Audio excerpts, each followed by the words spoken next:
My name is Guy, and this is my life story. I grew up in a small town in Louisiana, a very conservative upbringing. Parents were involved in Conservative Baptist Church. My dad was actually a music minister, and he was bivocational, so he did have a career in engineering, and my mom was a school teacher and later became principal. There was no doubt about getting a secondary education. It was just never questioned in our home. And went to college and knew I wanted to study dentistry. It was something exciting. Studies weren't too bad, and nobody to hold me accountable. I could come in when I wanted to, no curfews. And so this just led to more and more freedom on my part and a lot less time spent with God. It was pretty much whatever God wanted to do. So as far away as I could stay from church, as far into partying as I could get. It was becoming kind of a routine. Every chance on the weekends, party. I started drinking, I started using.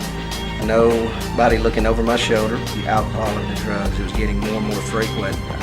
Just anything that the world had to offer. I was on my own for the first time. I spent drinking and doing other things. Pretty much whatever God wanted to do. Whatever God wanted to do.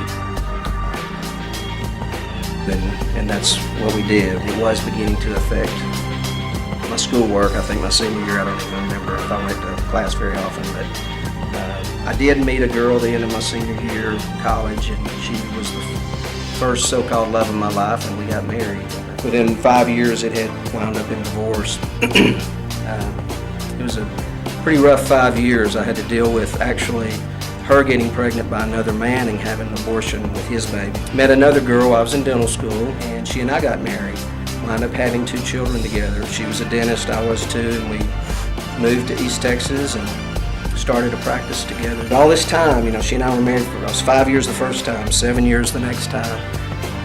I was still looking for peace in everywhere possible I could find it except in God.